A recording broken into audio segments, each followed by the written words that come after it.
Class we are going to start evolution. So whether evolution is a process or a result of processes, there is no conclusive evidence about that. So we'll be studying various processes which lead to evolution, and also we will be studying what results evolution leads to. So evolution is a very complex process or a result of processes, and we have to study various components of it, various theories regarding evolution, and we have to study various scientific and pre-scientific theories also. So this chapter is an amalgamation of cell division or genetics, the concepts of genetics. So a lot of those things would be used in this chapter. So we are starting from the first topic, that is pre-scientific theories, or the postulates which were postulated by different persons before the advent of the scientific era.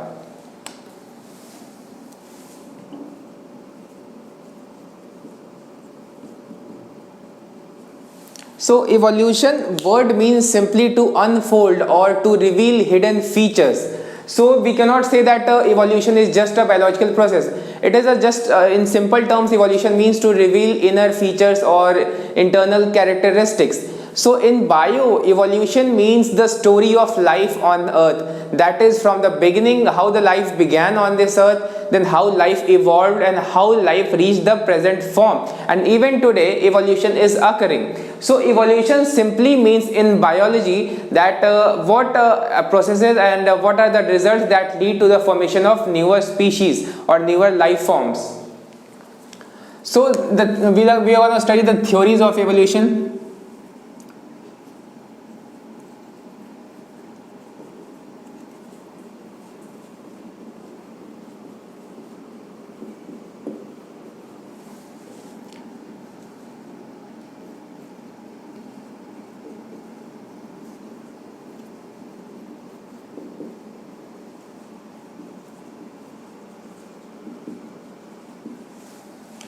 So the first theory is the theory of special creation.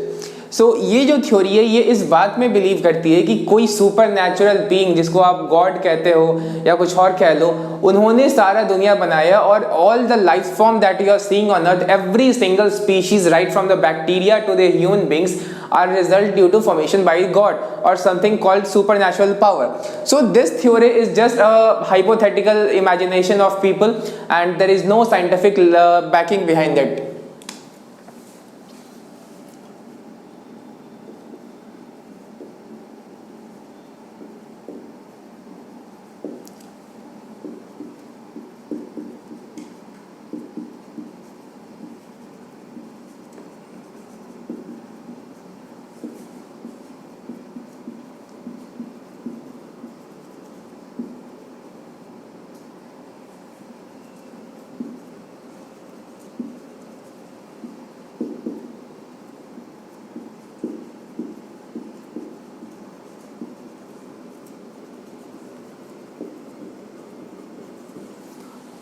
So this is just an imagination. इसमें ये कहता है कि कोई super natural being होगा या God होगा जिसने पूरे संसार को बनाया, जिसने सारे लिविंग थिंग को बनाया, इंसानों को, जानवरों को, पेड़ पौधों को, सूरज, चांद, धरती, ब्रह्मांड, ये सारी चीज़ों को किसी सुपर नेचुरल बीइंग ने बनाया. तो इस थ्योरी को कोई भी बायो में वैलिडेशन नहीं मिलता है, क्योंकि ये थ्योरी कभी भी प्रूव्ड नहीं हुई है. There is no existence, there is no proof of existence of any god. So we are going to study the next theory. This is spontaneous generation.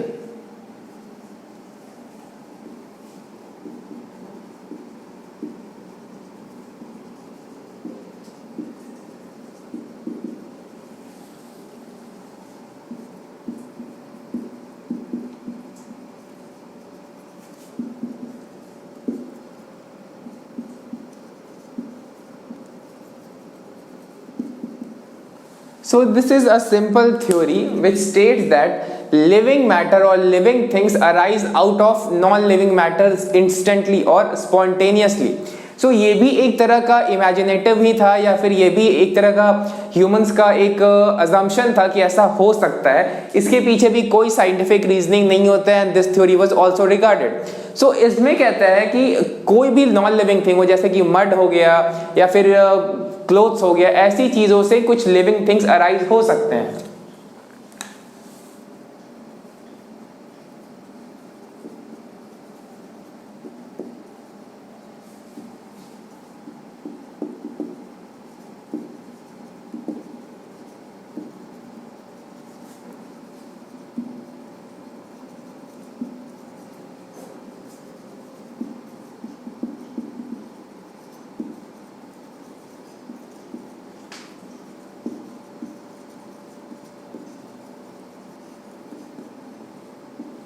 तो यहाँ पर नॉन लिविंग मैटर कुछ examples है जिनके हमको पढ़ने हैं।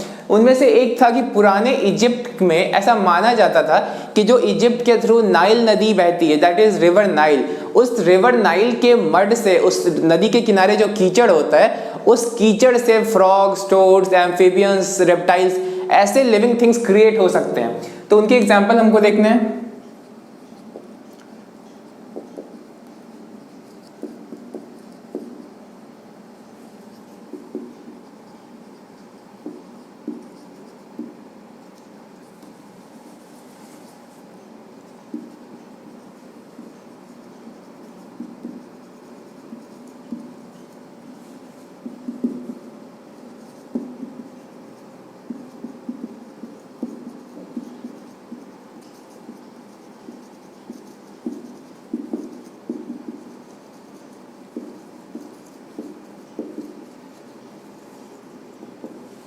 तो मड जो था रिवर नाइल का, उससे एम्फीबियंस आ सकते हैं, टोड्स यानी कि जो फ्रॉग से थोड़ा बड़ा साइज में होता है, एंड रेप्टाइल्स आ सकते हैं। तो ये सारे ऑर्गेनिजम्स अराइज कर सकते हैं मड से, नाइल के।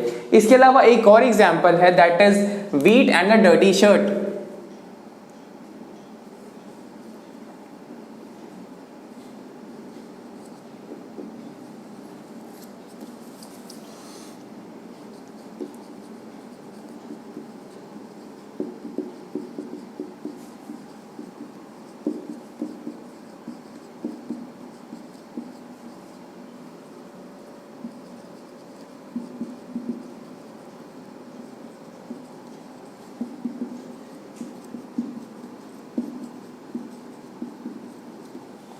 तो ये भी एक नॉन साइंटिफिक थ्योरी था। इसमें क्या है कि एक डर्टी शर्ट, इंसान जिस शर्ट को कई दिन पहन लिया है, उस शर्ट को अगर गेहूं के साथ रख दिया जाए कुछ समय, तो उसमें से चूहे निकल सकते हैं। तो ये भी एक एबनॉर्मल सा नॉन साइंटिफिक थ्योरी था। तो ये दोनों थ्योरीज को टोटली डिस्कार्ड कर दिया जाता है, एंड इसके पीछे इसलिए डिस्कार्ड किया गया है क्योंकि इसके पीछे कोई भी साइंटिफिक एविडेंस नहीं है।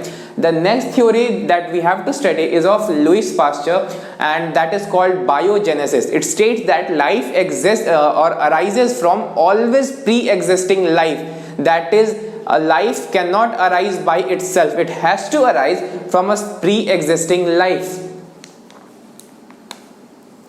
So the next theory is biogenesis.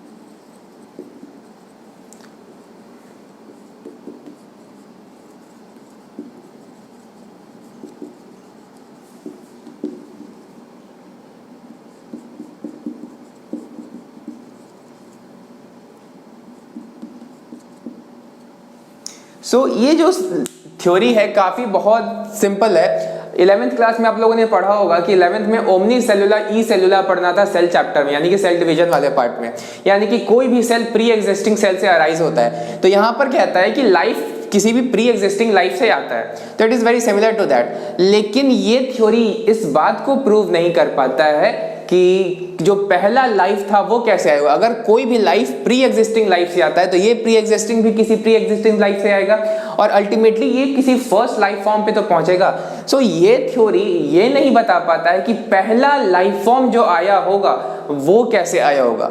सो इस बायोजेनेसिस थ्योरी को प्रूव करने के लिए बहुत सारे साइंटिस्टों ने अलग अलग एक्सपेरिमेंट किए थे। उनमें सबसे इंपॉर्टेंट था लुईस पास्चर का।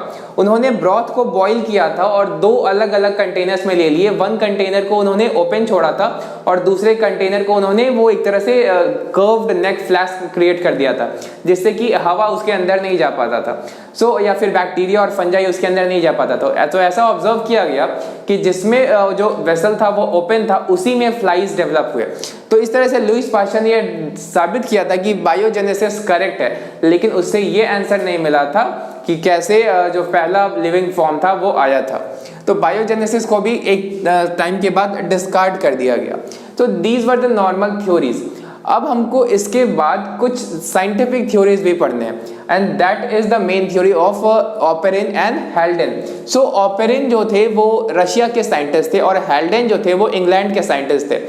हेल्डेन बाद में आके इंडिया में ही बस गए थे, उड़ीसा के भुवनेश्वर में। सो हेल्डेन और ओपेरिन दोनों ने अपना अपना थ्योरी दिया था। उन्होंने ऐसा बोला कि अर्थ पे प्रिमिटिवली जो लाइफ अराइज हुआ होगा वो नॉन लिविंग केमिकल मैटर से अराइज हुआ होगा, और फिर वो केमिकल्स से बने इनऑर्गेनिक मॉलिक्यूल्स, मॉलिक्यूल से कंपाउंड्स, कंपाउंड से ऑर्गेनिक कंपाउंड्स का, और ऑर्गेनिक कंपाउंड से मैक्रो मॉलिक्यूल्स।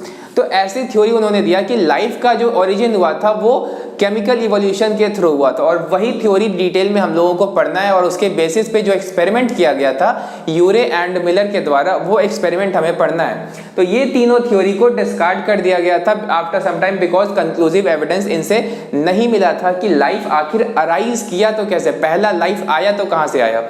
सो इन तीनों थ्योरी को अल्टीमेटली कैंसिल कर दिया गया।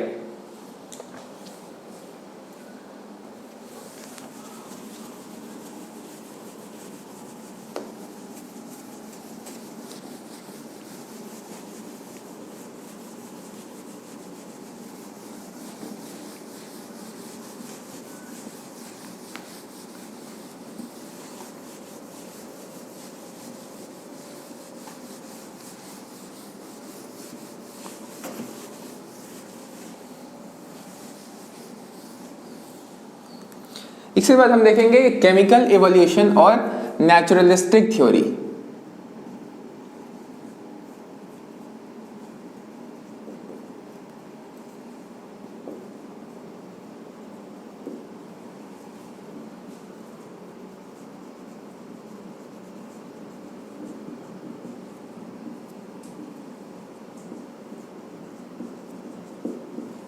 सो ये जो थ्योरी था ये दिया गया था ओपेरिन और हेल्डेन के द्वारा।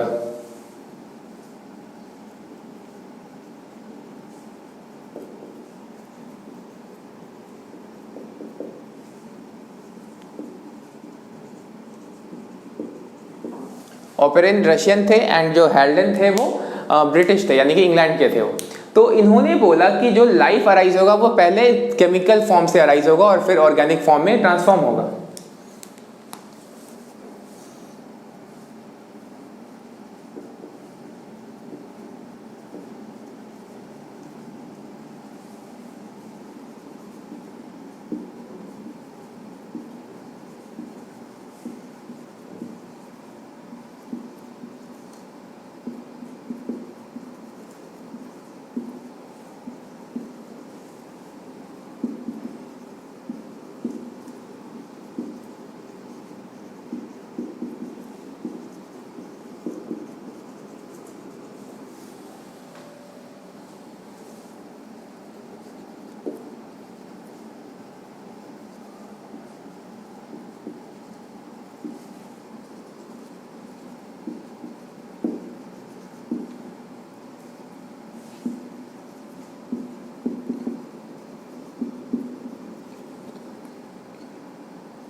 तो इनका सबसे पहले मानना था कि लाइफ जो ओरिजिनेट हुआ होगा वो सिंपल ऑर्गेनिक मॉलिक्यूल से आया होगा, और वो ऑर्गेनिक मॉलिक्यूल कहां से आया, तो वो सिंपल इनऑर्गेनिक मॉलिक्यूल्स के कॉम्बिनेशन से आया। तो ये इनका पहला पोस्टुलेट था। जो दूसरा पोस्टुलेट था तो वो था प्रिमिटिव अर्थ के बारे में।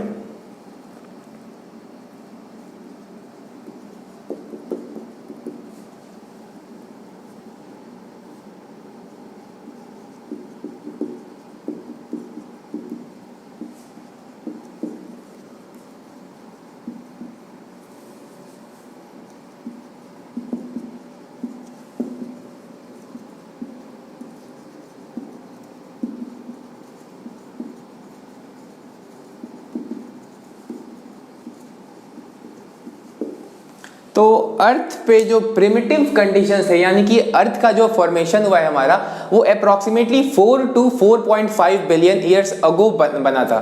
तो अर्थ पे आज से बहुत करोड़ों अरबों साल पहले जो प्रिमिटिव कंडीशंस थे, जो आज आप लोग देखते हो अर्थ पे कि जो हमारा अर्थ का नॉर्मल टेम्परेचर है, या फिर जो सनलाइट का अमाउंट है, या जो एटमॉस्फेयर में गैसेज हैं, जो रिवर्स, ओशियन, सीज हैं, ये सारे कंडीशंस आज से 4 अरब साल पहले यानी कि 400 करोड़ साल पहले नहीं थे। तो प्रिमिटिव अर्थ पे कंडीशंस काफी अलग थे। वो कंडीशंस एक बार हमें देखने हैं। तो दीज कंडीशंस वर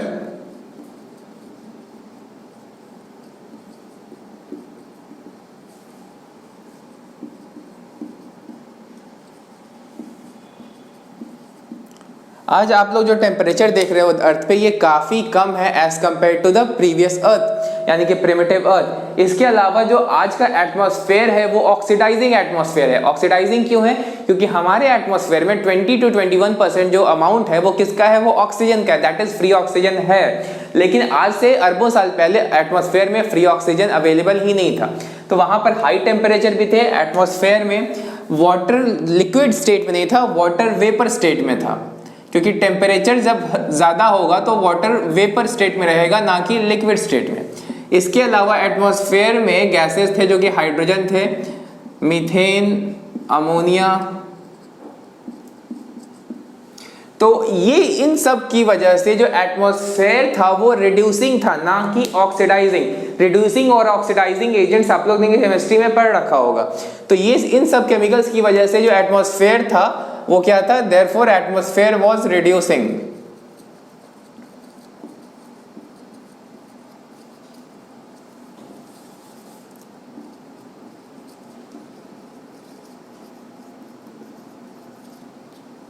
ठीक है, तो these conditions were like this. अब इनका ये मानना था कि ये जो केमिकल्स थे इनमें खुद ही केमिकल रिएक्शन हुआ और इसकी वजह से अल्टीमेटली अदर मॉलिक्यूल्स बने। यानी कि जो सबसे पहले रिएक्शंस हुए थे वो हुए थे सिंपल एटम्स के बीच में, एटम्स से मॉलिक्यूल्स बने, मॉलिक्यूल्स से कंपाउंड्स बने, और सबसे पहले जो कंपाउंड्स बने थे वो थे इनऑर्गेनिक। इनऑर्गेनिक कंपाउंड्स के बाद बने ऑर्गेनिक कंपाउंड्स।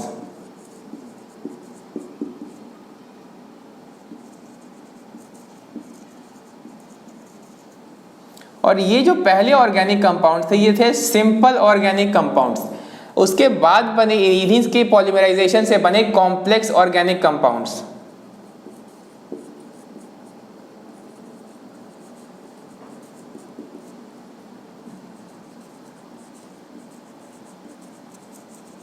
और इनके बाद बने समथिंग कॉल्ड इओबायोन्स और प्रोटोबायोन्स।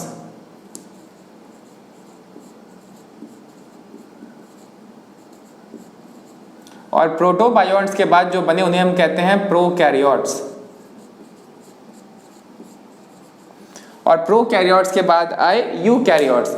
सो यहाँ पर हमें ये जानना है कि ये जो एटॉमिक स्टेट में था, ये जो गैसेस हैं पहले एटॉमिक स्टेट में हुआ करते थे, फिर ये मॉलिक्यूल स्टेट में आए, फिर इनऑर्गेनिक कंपाउंड्स, फिर simple organic and then these. So ये जो सिंपल ऑर्गेनिक कंपाउंड थे वो क्या क्या हो सकते हैं? इनके एग्जाम्पल्स हमें जानने हैं, that is monosaccharides, ribose, glucose, amino acids etcetera, और फैटी एसिड्स। अब इन्हीं के कॉम्बिनेशन से बनते हैं complex organic compounds. For example polysaccharides,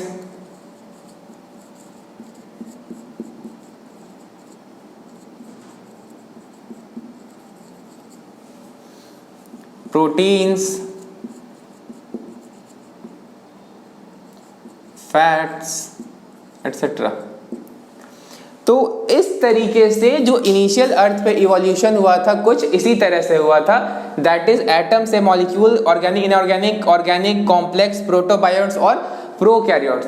तो हम लोग इन्हीं में देखेंगे कि ये जो प्रोटोबायोन्ट्स हैं बेसिकली होते क्या हैं। यानी कि ये जो प्रोटोबायोन्ट्स थे ये ए सेल्यूलर फॉर्म ऑफ लाइफ थे, यानी कि जब cellular form of life start हुआ उसके पहले सेल जैसे कुछ स्ट्रक्चर थे, उन्हीं को हम बोलते हैं प्रोटोबायोन्ट्स। अब यहाँ पर क्वेश्चन ये उठता है कि ये सारे रिएक्शंस होने के लिए एनर्जी कहाँ से आया? तो इन सारे रिएक्शंस को अकर होने के लिए एनर्जी प्रिमिटिव अर्थ पे बहुत था, यानी कि अल्ट्रावायलेट रेडिएशन था, सोलर एनर्जी में अदर रेडिएशंस भी होते हैं, उसके अलावा लाइटनिंग होता था, वॉल्केनिक इरप्शन से हीट निकलता था, अर्थ का टेम्परेचर भी ज़्यादा था। तो इन सब चीज़ों से सिंपल इनऑर्गेनिक और सिंपल ऑर्गेनिक कंपाउंड से कॉम्प्लेक्स ऑर्गेनिक कंपाउंड्स बनने के लिए जो एनर्जी की ज़रूरत होती है वो पूरी हो जाती थी। तो इस वजह से ऐसा किया गया।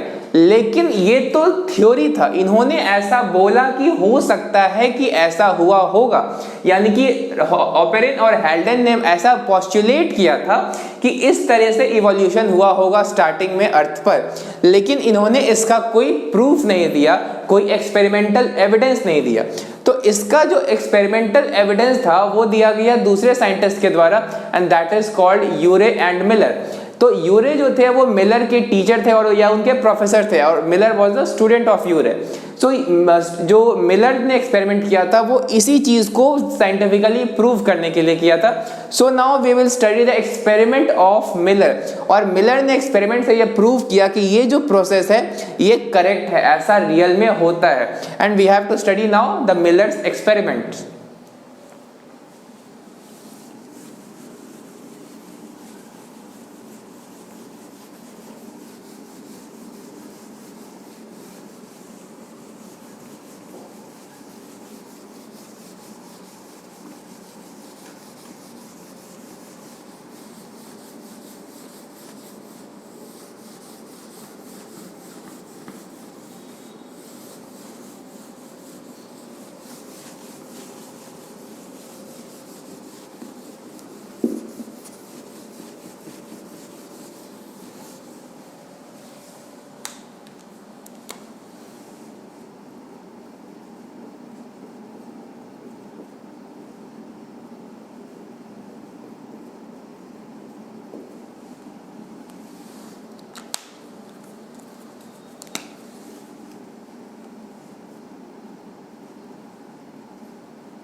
तो मिलर ने क्या किया कि एक्सपेरिमेंट करने के लिए इन चारों गैसेस को लिया।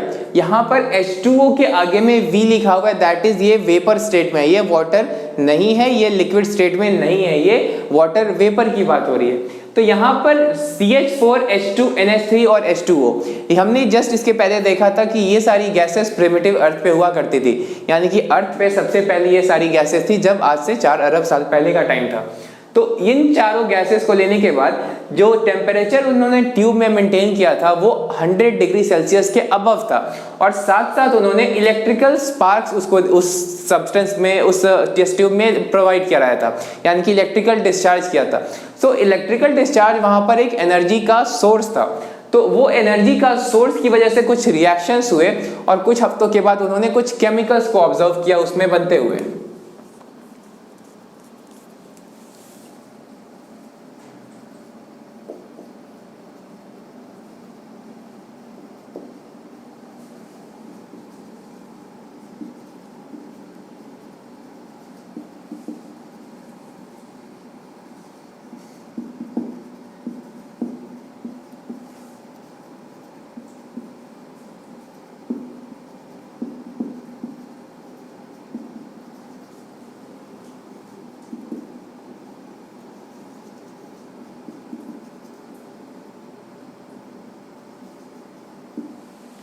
तो ऑपरिन और हैंडलिन ने कहा था कि जो प्रिमिटिव अर्थ पे कंडीशंस थे उससे ऑर्गेनिक मॉलिक्यूल्स बन सकते हैं। तो इन्होंने भी तो वही किया, वही सारे एक्सपेरिमेंटल कंडीशंस ले लिए इन्होंने, और इन्होंने ऑब्जर्व किया कि जो कुछ हफ्तों बाद जो लिक्विड सॉल्यूशन या टेस्ट ट्यूब में से मटेरियल निकाला गया, तो वहां पे उसमें सिंपल शुगर्स, अमीनो एसिड्स और जैसे कि ग्लाइसिन, एस्पार्टिक एसिड, ऐसे अमीनो एसिड्स ऑब्जर्व किए गए थे। तो यही बात तो ओपेरिन और हेल्डन ने कहा था कि जो प्रिमिटिव अर्थ के कंडीशंस थे उसकी वजह से ऐसे मॉलिक्यूल्स बनते हैं, और इन्होंने वो प्रूव कर दिया। इसके अलावा मिलर से अलग होके कुछ और साइंटिस्ट ने इसी तरह के एक्सपेरिमेंट्स कंडक्ट किए थे।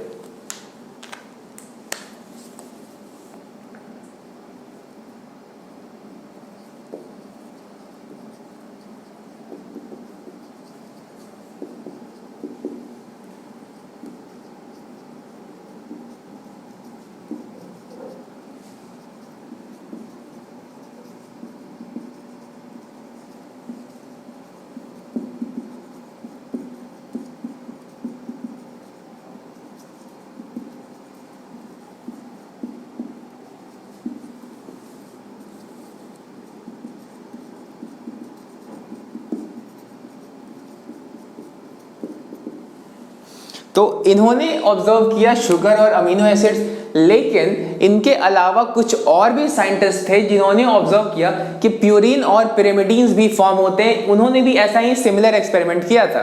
तो पिछले चैप्टर में हमने देख रखा है कि प्यूरिन क्या होता है और पिरिमिडीन क्या होता है। प्यूरिन नाइट्रोजनस बेस होता है जिसके टाइप्स है गुआनिन एंड एडेनिन।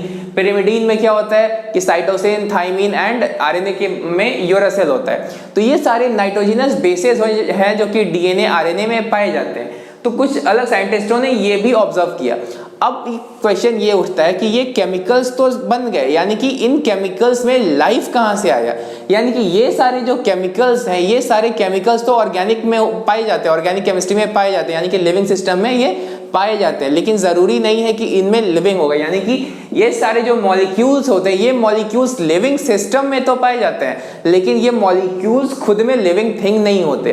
तो अब क्वेश्चन ये उठता है कि आखिर जो नए और जो पहले सेल्स बने होंगे वो कैसे बने होंगे। तो अब हमें उसी के बारे में पढ़ना है, और उनमें दो कैटेगरी पढ़ना है हमें। One is called coacervates and other is called माइक्रोस्फेयर्स।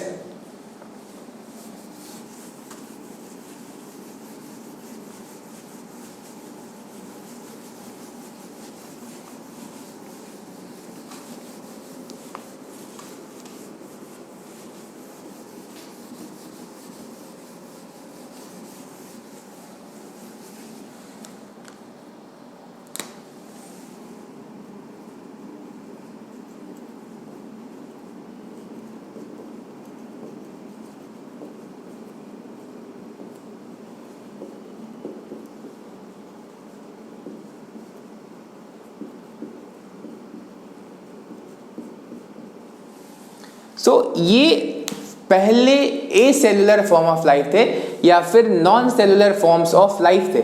इनके दो टाइप्स पढ़ने हैं हमें, that is called coacervate and the other one is called माइक्रोस्फेयर्स।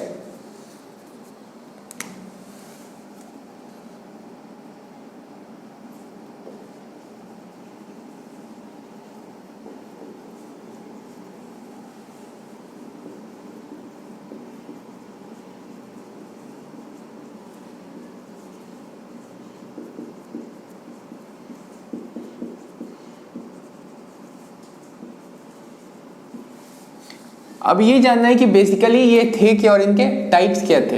तो जो पहला प्रोटोबायोन्ट था दैट वाज कॉल्ड कोसर्वेट्स।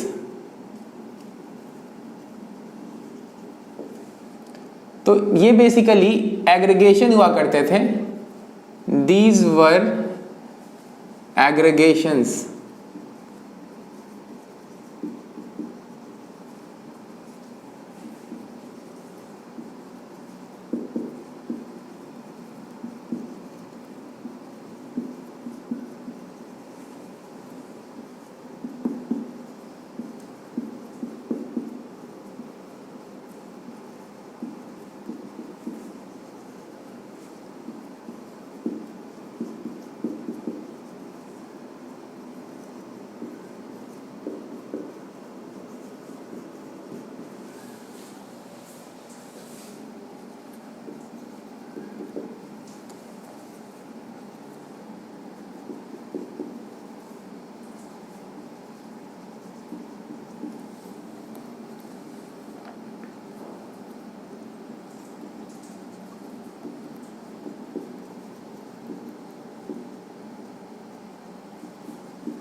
तो ये जो को सर्वेट थे बेसिकली ये कोई लिविंग थिंग नहीं थे, लेकिन इनमें होता क्या था, तो बहुत सारे पॉलीसैकेराइड्स, प्रोटीन्स, इनका एक एग्रीगेशन होता था, इकट्ठे हो जाते थे और इनके चारों तरफ वाटर का एक थिन लेयर होता था।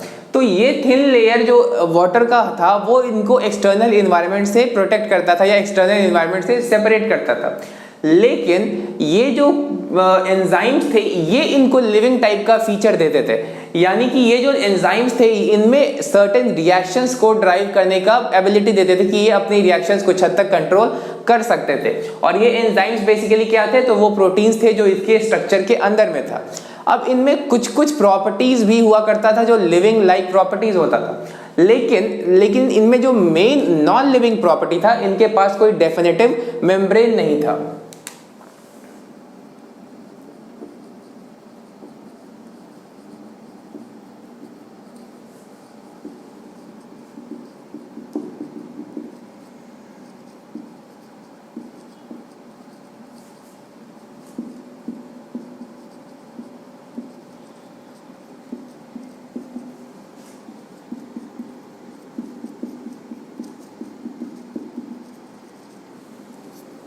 तो इनमें पूरा लिविंग एबिलिटी नहीं था, लेकिन इनमें कुछ लिविंग प्रोसेसेस हुआ करते थे।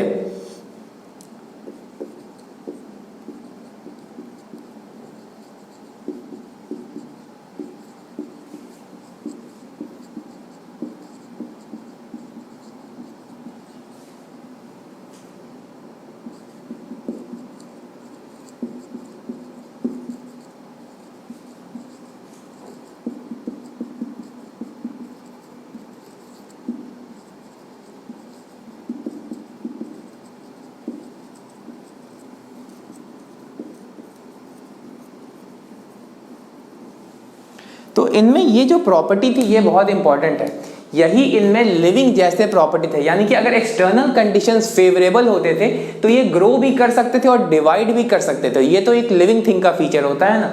तो ये सारी फीचर्स इनको लिविंग जैसा बनाते थे और ये वाला फीचर इसको नॉन लिविंग जैसा बनाता था। और ये बेसिकली होते क्या थे, तो पॉलीसैकेराइड्स, प्रोटीन, फैट्स का एक कॉम्बिनेशन होता था जिनमें कि एक वाटर फिल्म यानी कि वाटर का लेयर होता था। The other type of protobionts is very important, and that is called microspheres.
अब ये जो माइक्रोस्फेयर्स थे ये कोसर्वेट से थोड़ा सा ज़्यादा लिविंग कंडीशन शो करते थे या लिविंग स्टेट शो करते थे।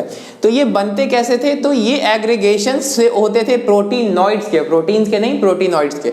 तो प्रोटीनॉइड्स क्या होते हैं, प्रोटीनॉइड्स जो होते हैं वो प्रोटीन के जैसे स्ट्रक्चर होते हैं, यानी कि प्रोटीन से मिलते जुलते होते हैं। इनमें क्या होता है कि chains of branched amino acids होता है, यानी कि इनमें अलग अलग चेन्स हो गए जिनमें कि ब्रांचिंग होगा और वो अमीनो एसिड्स के डिहाइड्रेशन सिंथेसिस से बनते थे। Dehydration synthesis of amino acids आप लोग प्रोटीन चैप्टर में पढ़ेंगे। और किस टेम्परेचर पे होता था, अराउंड 180 डिग्री सेल्सियस। और प्रिमिटिव अर्थ पे तो ये टेम्परेचर था ही। तो ये प्रॉपर्टी था ये माइक्रोस्फेयर्स का। इसके अलावा इनमें बहुत ज़्यादा कैपेबिलिटी हुआ करता था।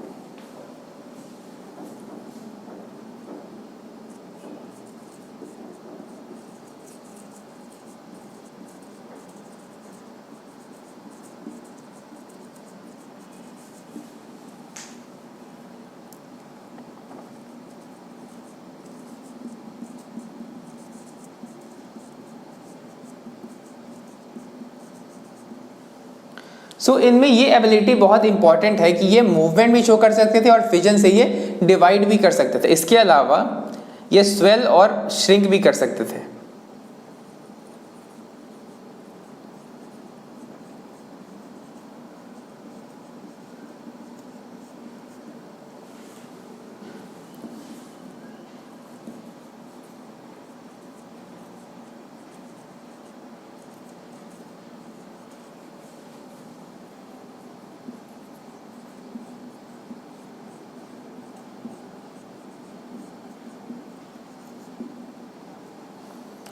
ये सारी प्रॉपर्टीज माइक्रोस्फेयर को बहुत इंपॉर्टेंट बनाती है। माइक्रोस्फेयर्स और कोसर्वेट्स को आर्टिफिशियली बनाया भी जा चुका है लैबोरेटरी में। तो इनमें क्या होता था कि प्रोटीनॉइड से बने होते थे। अब इनके जो वॉल्स होते थे वो डबल लेयर्ड होते थे, लेकिन नॉर्मली आपने सेल चैप्टर में पढ़ा होगा कि जो सेल का मेम्ब्रेन होता है वो लिपिड का बना होता है, लेकिन इनमें लिपिड नहीं हुआ करता था। दूसरा प्रॉपर्टी क्या है कि इन माइक्रोस्फेयर्स में मूवमेंट कैपेबिलिटी था, यानी कि ये बहुत ही इंपॉर्टेंट लिविंग फीचर है। उसके अलावा ये फिजन के थ्रू डिवाइड भी कर सकते थे, जैसे बैक्टीरिया डिवाइड करता है फिजन के थ्रू, वैसे ये भी कर सकते थे। दूसरा इनमें जो प्रॉपर्टी था वो था कि स्वेल और श्रिंक कर सकते थे। लिविंग थिंग्स में जब हाइपोटोनिक सॉल्यूशन डाला जाता है तो वहां स्वेलिंग होता है, अगर हाइपरटोनिक डाला जाता है तो वहां श्रिंकिंग होता है। तो ये लिविंग थिंग्स की तरह स्वेल या श्रिंक कर सकते थे। तो ये इनमें बहुत ही इंपॉर्टेंट फीचर है जो कि इनको लिविंग थिंग्स का प्रिकर्सर बनाता है। इसके बाद अब हम लोग देखेंगे कि कैसे इनके बाद प्रोकैरियोटिक सेल्स का फॉर्मेशन हुआ।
तो प्रोकैरियोट्स सबसे पहले बने इनके बाद, और प्रोकैरियोट्स में भी बहुत सारे टाइप्स होते हैं। तो सबसे पहले क्या बना जो प्रोकैरियोट्स था, तो प्रोटोबायोन्ट से क्या क्या बना है वो जानना है हमें। तो प्रोटोबायोन्ट से सबसे पहले बने थे वैसे प्रोकैरियोट्स जो कि कीमोट्रॉप्स थे या कीमोहेटेरोट्रॉप्स थे।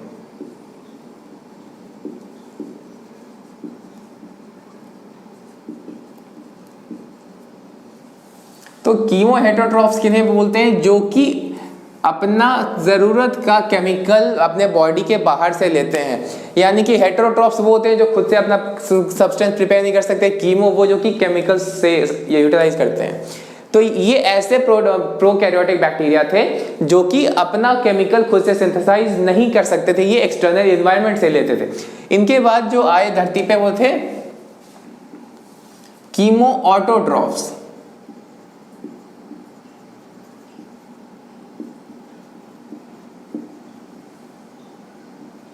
तो कीमो हेटेरोट्रॉप्स वो थे जो अपना केमिकल सिंथेसाइज नहीं कर सकते, ये अपना केमिकल खुद से सिंथेसाइज कर सकते हैं। इनके बाद अर्थ पे आए फोटोसिंथेसिस वाले बैक्टीरिया।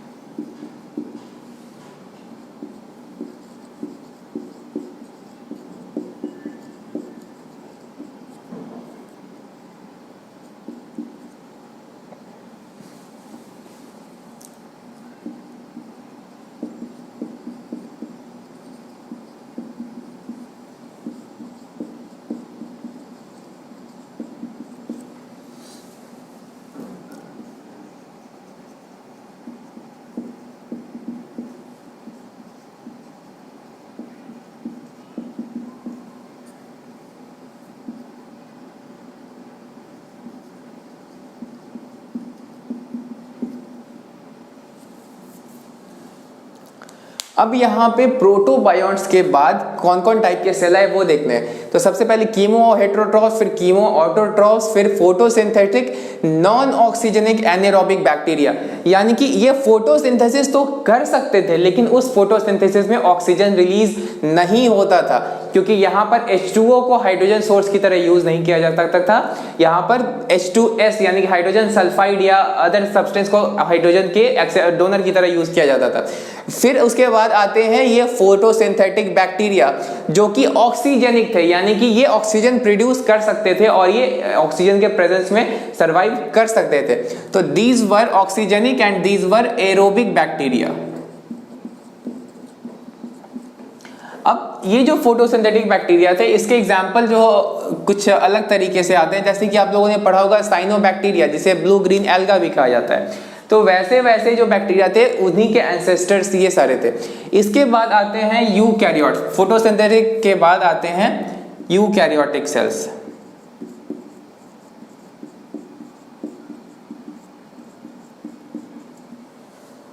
तो यूकैरियोटिक सेल्स जो थे ये वैसे सेल्स थे जिनके न्यूक्लियस के पास अपना मेम्ब्रेन होता है, और इसके बाद अदर टाइप्स के ऑर्गेनिजम्स आए अर्थ पे। तो जैसे हमारा मेन ये प्रोटो सेल्स थे, यानी कि ऑलमोस्ट लिविंग थे लेकिन टोटली लिविंग नहीं थे। यहाँ से टोटली लिविंग सेल्स आए, और यहाँ तक जो था एवोल्यूशन ये प्रोकैरियोट्स का था। इसके बाद जो आया वो यूकैरियोट्स था। तो यूकैरियोट्स का जो लाइफ है वो ऑलमोस्ट था 1.5 बिलियन ईयर्स के आसपास, अप्रोक्सीमेटली 1.5 बिलियन ईयर्स अगो। यहाँ पे इवोल्यूशन में BYA और MYA चलता है। तो BYA का मतलब बिलियन ईयर्स अगो और MYA का मतलब होता है मिलियन ईयर्स अगो। तो ये approximately 1.5 billion years ago form हुए थे। और ये ऊपर वाले हैं, ये अराउंड फोटोसिंथेटिक जो बैक्टीरिया थे ये around 3 billion years ago form हुए थे, अप्रोक्सीमेटली 3 बिलियन ईयर्स अगो। तो ये हो गया हमारा नॉर्मल जो इवोल्यूशन हुआ है उसके जो पाथवे हैं वो। अपार्ट फ्रॉम दैट अब हमें ये जानना है कि इवोल्यूशन के एविडेंसेस क्या क्या हैं। ऐसा कौन कौन सा सबूत है जो ये प्रूव करता है कि जो इवोल्यूशन प्रोसेस है या इवोल्यूशन किसी प्रोसेस का जो रिजल्ट है ये सही है या गलत है। तो अब हम लोगों को वो प्रोसेसेस और वो सबूत जानने हैं जिससे कि ये प्रूव किया जा सकता है कि जो इवोल्यूशन में हम लोग पढ़ेंगे और अभी तक जो भी पढ़े हैं ये सही है या गलत है। तो वो सारे एविडेंसेस अब हम पढ़ेंगे जो कि प्रूव करेंगे कि ये सारी चीजें जो हम पढ़ रहे हैं या पढ़ने वाले हैं वो सारी चीजें सही होंगी।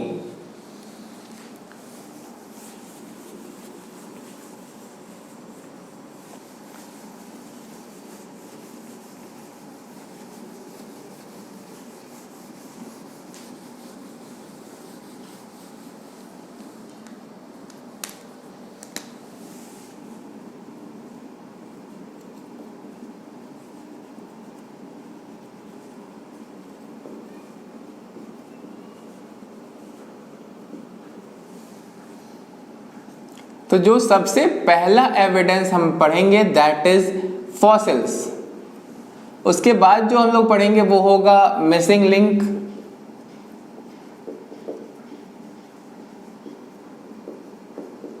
Then we will study connective link, connecting links.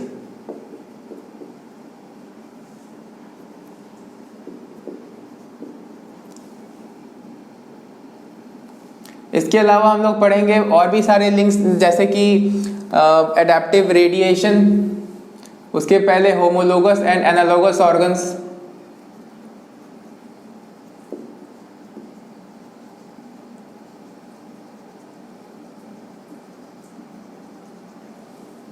Then हम लोग पढ़ेंगे वेस्टिजियल ऑर्गन्स,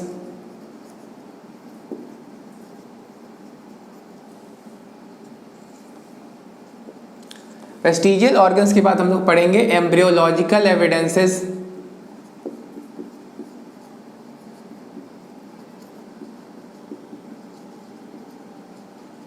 एम्ब्रियोलॉजिकल एविडेंसेस के बाद हमें पढ़ने हैं एडेप्टिव रेडिएशन।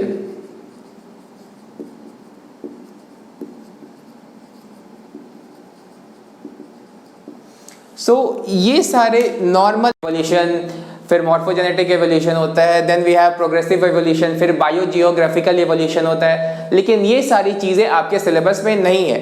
तो ये सारी जो टॉपिक्स है ये हमारे सिलेबस में है, और इन सब के बेसिस पे हमें ये देखना है कि जो इवोल्यूशन का प्रोसेस है वो सही है या गलत है, और इनमें एक एक जो फीचर है कि कैसे इसको डिटरमाइन करते हैं कि उसमें क्या प्रोसेसेस होंगे, कब हुआ होगा, कैसे उसमें हम लोग एज डिटरमाइन करते हैं, क्या क्या कनेक्ट करने वाले पॉइंट्स होते हैं। तो वो सारी चीज़ें इनमें एक एक करके पॉइंट वाइज हमें पढ़ने हैं। सो फर्स्ट ऑफ ऑल हम लोग फॉसिल्स के बारे में पढ़ेंगे।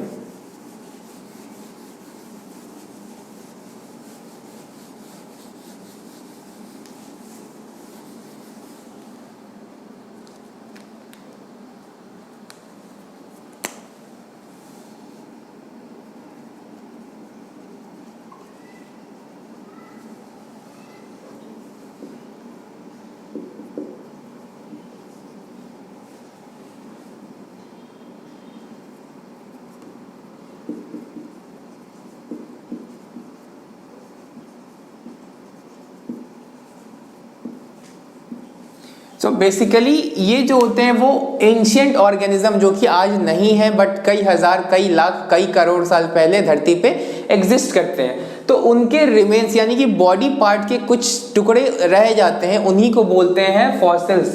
तो फॉसिल्स में क्या क्या हो सकते हैं?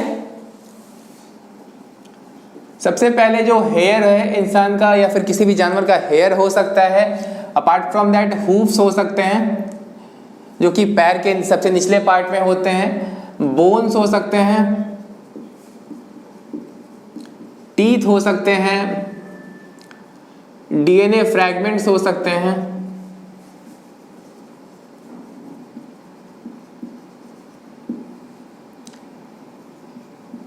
तो जो ये सारे पार्ट्स हैं, इन पार्ट्स का एग्रीगेशन करके हम लोग ये अंदाजा लगाते हैं कि वो कितने साल पुराने होगा या फिर किस ऑर्गेनिज्म का है। तो ये जो फॉसिल्स बेसिकली क्या होते हैं, तो ये सारी चीज होते हैं। इसके अलावा एक बहुत ही इंपॉर्टेंट फीचर है फॉसिल्स का, जो कि फुटप्रिंट है या इंप्रेशन है।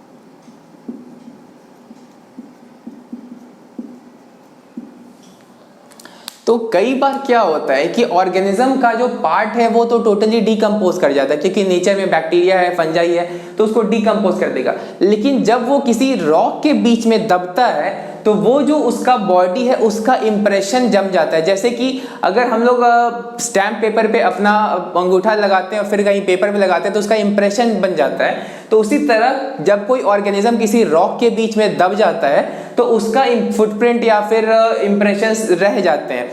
तो ऐसा हो सकता है कि मान लो ऑर्गेनिज्म किसी एरिया से गुजरा हो और वहां पे मड बहुत हॉट हो, उसके कूलिंग से उसका जो फुटप्रिंट्स का दाग है वो रह जाता है। तो इन चीजों को भी फॉसिल कहा जाता है, क्योंकि इनसे भी हम लोग अंदाजा लगा सकते हैं कि जो फॉसिल है वो कितने साल पहले रहा होगा या किस ऑर्गेनिज्म का है। अब फॉसिल के बीच बेसिस पे हम लोग बहुत सारी चीजें पता कर सकते हैं।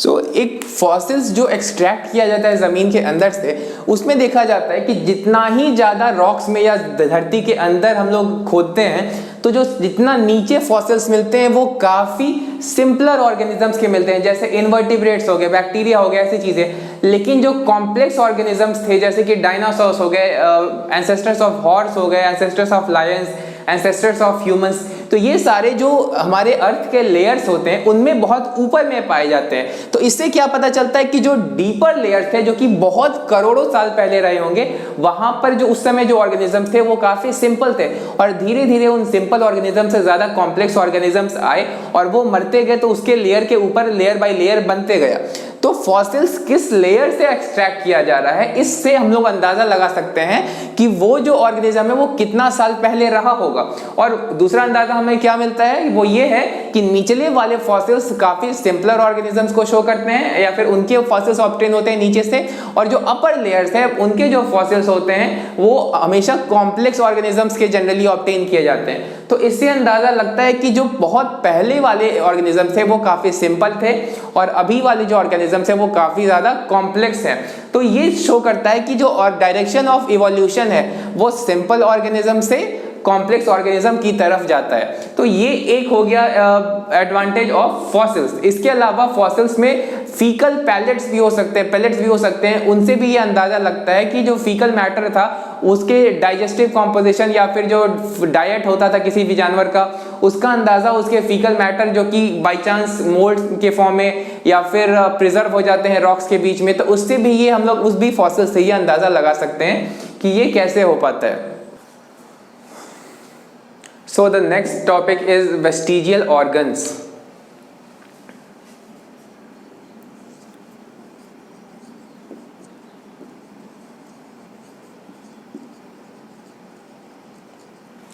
जो वेस्टिजियल ऑर्गन्स होते हैं, ये वो ऑर्गन्स होते हैं जो किसी ऑर्गेनिज्म में होते तो हैं लेकिन वो कोई काम नहीं करते या फिर उनका कोई एक्टिव फंक्शनल रोल नहीं होता है। इसका मतलब ये होता है कि ये जो ऑर्गेनिजम्स के अंदर पाया जा रहा है, इस पे ऑर्गेनिज्म को एक एक्स्ट्रा रिसोर्स स्पेंड करना पड़ रहा है, और ये बॉडी के लिए कोई भी प्रोडक्टिव या फ्रूटफुल एक्टिविटी नहीं परफॉर्म कर रहा होता है। तो आखिर ये वेस्टिजियल ऑर्गन्स होते क्यों हैं? तो इसका रीजन ये सिंपल सा है कि जो हमारे पूर्वज या किसी भी ऑर्गेनिज्म के पूर्वज थे, उनका बॉडी स्ट्रक्चर, उनका रहने सहन का ढंग, उनका जो एनवायरनमेंट था, उनका जो फीडिंग हैबिट था वो अलग था और हमारा अलग है। तो इस वजह से क्या होता है कि जो हमारे पूर्वजों में ऑर्गन्स काम करते थे वो आज हमारे में काम नहीं करते हैं, क्योंकि हमारा खाना, हमारा एनवायरनमेंट चेंज हो गया है। तो वो ऑर्गन जो कि उनमें काम कर रहा था आज हमारे में काम नहीं कर रहा है हमारे एनवायरनमेंट की वजह से, उसको बोलते हैं वेस्टिजियल ऑर्गन्स।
तो इनके एग्जाम्पल्स हमें पढ़ने हैं कि कौन कौन से फंक्शनल ऑर्गन्स जो कि हमारे पूर्वज में काम करते थे लेकिन हम में नहीं करते हैं। तो सबसे पहले हम लोग ह्यूमंस का एग्जाम्पल देख लेंगे, ह्यूमंस में क्या क्या होते हैं। तो निक्टिटेटिंग मेम्ब्रेन एक होता है जो कि आँख के कॉर्नर पे होता है।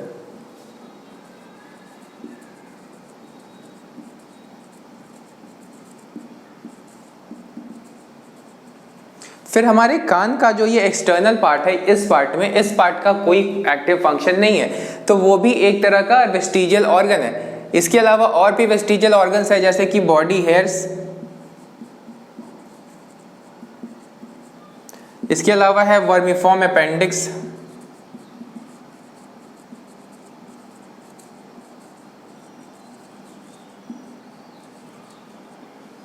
तो ये सारे हमारे बॉडी में वेस्टिजियल ऑर्गन्स है। इसके अलावा ऑन एन एवरेज हमारे बॉडी में टोटल लगभग 90 तरह के वेस्टिजियल ऑर्गन्स है या वेस्टिजियल स्ट्रक्चर्स है। उनमें से कुछ इंपॉर्टेंट यहाँ पर, ये जो निक्टिटेटिंग मेम्ब्रेन होता है हमारे आँख के इस पोर्शन पर होता है, तो उसका भी हमारे में कोई रोल नहीं होता। इसके अलावा और भी जानवर में एग्जाम्पल हमें देखना है, जैसे कि हाइंड लिम्स ऑफ पाइथन।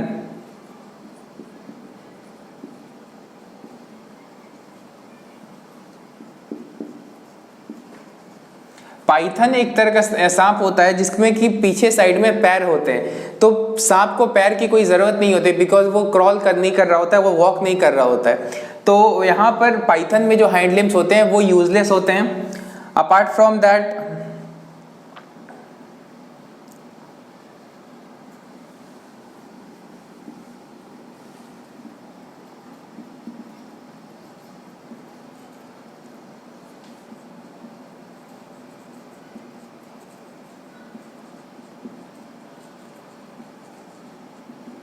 अब नॉर्मली आप लोगों ने देखा होगा कि चिड़िया जो होती है वो उड़ती है, लेकिन सारी चिड़िया नहीं उड़ती। जैसे कि एमू, ऑस्ट्रिच, पेंगुइन, ऐसी जो बर्ड्स होते हैं वो लोग नहीं उड़ते हैं। तो जो चिड़िया उड़ ही नहीं रहा है उसमें विंग्स का जरूरत क्या है, यानी कि जो उसमें विंग्स जिससे कि नॉर्मल चिड़िया उड़ सकती है, अगर चिड़िया उड़ ही नहीं रही है तो उसमें विंग्स का जरूरत ही नहीं है। तो उस केस में उसका विंग भी हो जाएगा वो यूजलेस, यानी कि वो वेस्टिजियल पार्ट हो गया। तो ये दो बेसिक चीज हैं जिससे कि अंदाजा लगता है एवोल्यूशन का। इसके अलावा और भी बहुत सारे प्रूफ्स है जो कि हम लोगों को पढ़ने हैं।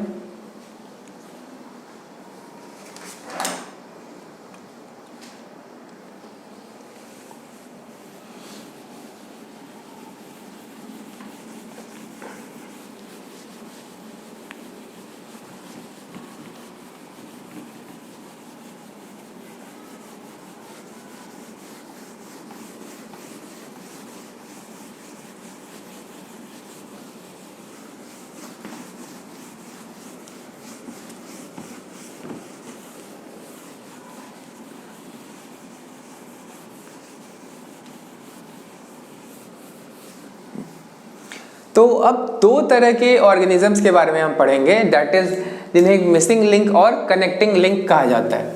तो मिसिंग लिंक वैसे ऑर्गेनिजम्स को कहा जाता है जो कि आज अलाइव नहीं है, यानी कि वो मर चुके हैं बहुत पहले ही, लेकिन उनका जो फॉसिल मिला है उससे ये पता चलता है कि उनमें दो कैटेगरी के ऑर्गेनिजम्स के फीचर्स हुआ करते थे। तो हमें दोनों पढ़ने हैं, missing link and connecting link.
अब इसमें हमें ये देखना है कि एक ऑर्गेनिज्म जो कि मर चुका है उसमें दो कैटेगरीज के फीचर पाए जाते हैं, और सबसे कॉमन एग्जांपल है उसका आर्कियोप्टेरिक्स। इसमें बर्ड का भी फीचर है और इसमें रेप्टाइल्स का भी फीचर है। तो फर्स्ट ऑफ ऑल इनमें हम देखेंगे कि इस आर्कियोप्टेरिक्स में बर्ड का क्या फीचर है और रेप्टाइल का क्या फीचर है। तो इस आर्कियोप्टेरिक्स में सबसे पहले बर्ड के फीचर्स देखेंगे, यानी कि जो उसके एवियन कैरेक्टर्स थे।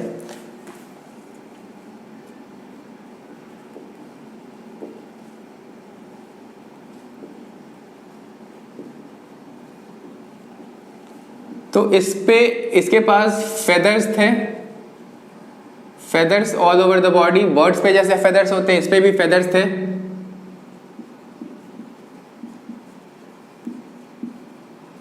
उसके अलावा इसके पास बीक था, जो बर्ड्स में नॉर्मली पाए जाते हैं, बीक था उसमें। अगर हम रेप्टिलियन कैरेक्टर की बात करें कि इसमें रेप्टाइल्स वाले क्या क्या फीचर थे वो देख लेते हैं।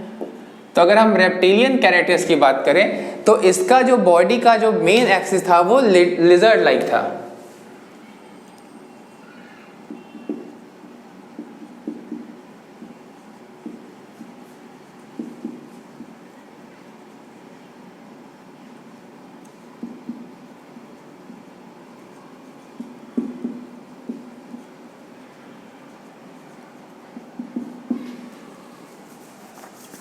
तो लिजर्ड्स में टेल भी काफी लंबा होता है और इसमें रेप्टाइल्स की तरह इस आर्कियोप्टेरिक्स में काफी लंबे लंबे टेल हुआ करते थे और इसका जो बॉडी का मेन एक्सिस है वो लिजर्ड की तरह हुआ करता था।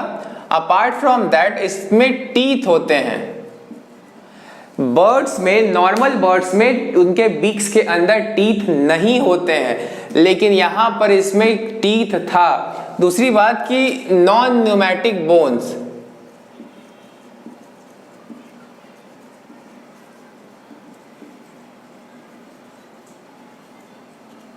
तो बर्ड्स में जो हड्डी होते हैं वो हॉलो होते हैं, खोखले हड्डी होते हैं, लेकिन इसमें जो हड्डी था वो खोखला हड्डी नहीं था, ये सांप वाला हड्डी था, चिड़िया वाला हड्डी नहीं था। तो इस आर्कियोप्टेरिक्स में दोनों का कैरेक्टर है, रेप्टाइल का भी है और बर्ड्स का भी। इसके अलावा और भी एग्जाम्पल हमें देखना है।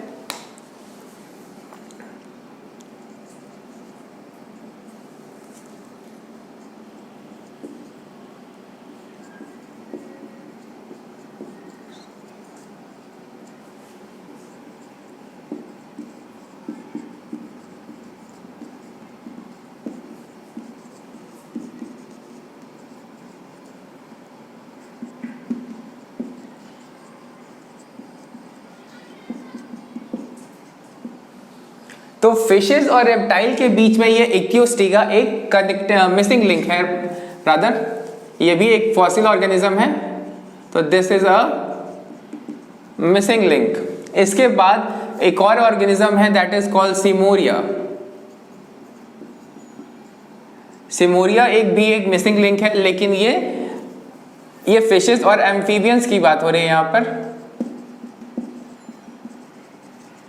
और यहां पर ये जो होता है ये एम्फीबियन और रेप्टाइल्स के बीच में एक मिसिंग लिंक है, एम्फीबियंस एंड रेप्टाइल्स। अब इसके बाद और भी ऑर्गेनिज्म है जिसे कहते हैं लाइकेनॉप्स। तो ये एक मिसिंग लिंक होता है बिटवीन रेप्टाइल्स एंड मैमल्स।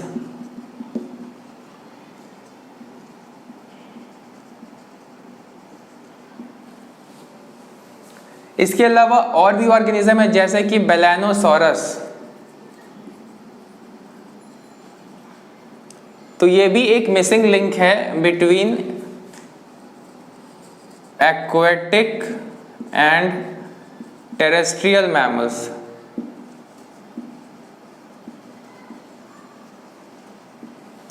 तो जो मैमल्स पानी में रहते हैं उन्हें एक्वेटिक बोलते हैं, जो जमीन पर रहते हैं उन्हें टेरेस्ट्रियल बोलते हैं। तो उन दोनों के बीच का एक मिसिंग लिंक है ये। इसके अलावा एक और प्लांट्स के केस में हमें पढ़ने हैं दैट इज टेरिडोस्पर्म्स।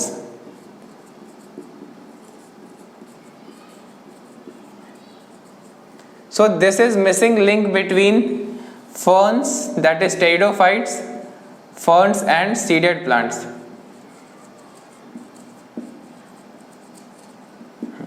तो 11th क्लास में आप लोगों ने प्लांट किंगडम में टेरिडोफाइट, जिम्नोस्पर्म, एंजियोस्पर्म पढ़ा होगा।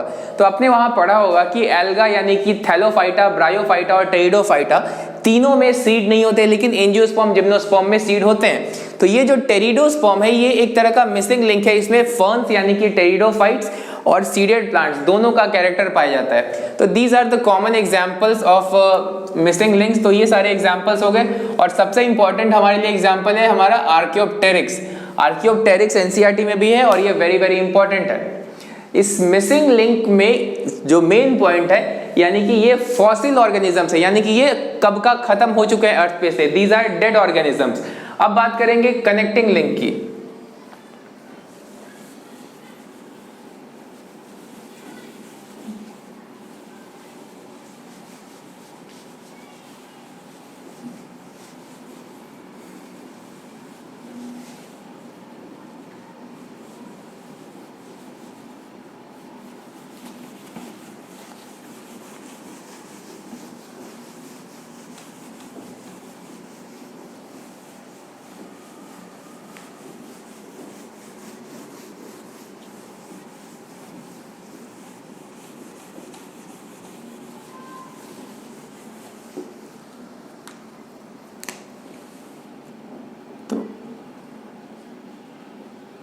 अब बात करेंगे हम लोग कनेक्टिंग लिंक की।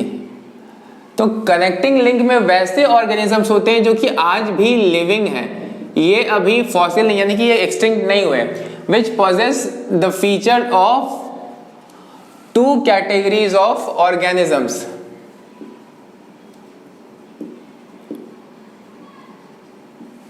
तो इनके एग्जाम्पल्स हमें देखने हैं।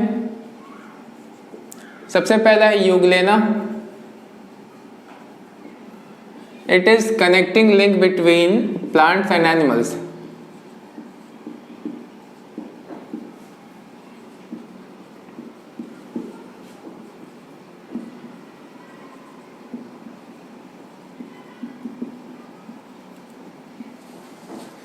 Apart from that, और एक और एग्जाम्पल है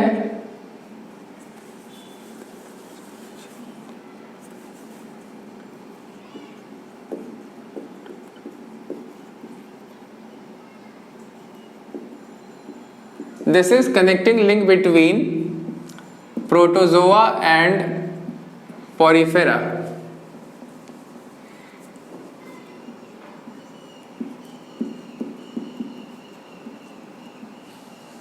अपार्ट फ्रॉम दैट और भी कुछ एग्जाम्पल्स हैं, फॉर एग्जाम्पल लैटिमेरिया, इसे ही दूसरा नाम है इसी का सीलकंठ। It is the connecting link between fishes and amphibians.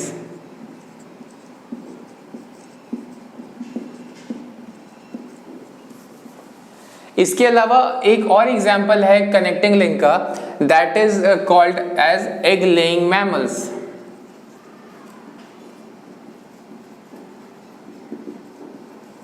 तो वैसे मैमल्स जो कि अंडे देते हैं, यानी कि नॉर्मली मैमल्स जो होते हैं वो क्या होते हैं, वो लिविंग वंस को जन्म देते हैं, लेकिन ये एग लेइंग मैमल्स जो होते हैं वो कनेक्टिंग लिंक होते हैं between reptiles and mammals.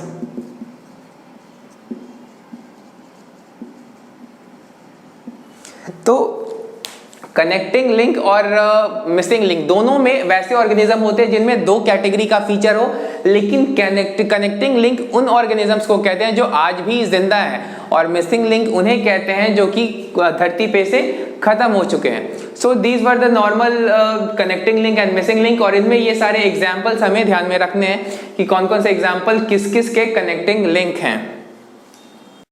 Now will start homologous and analogous organs.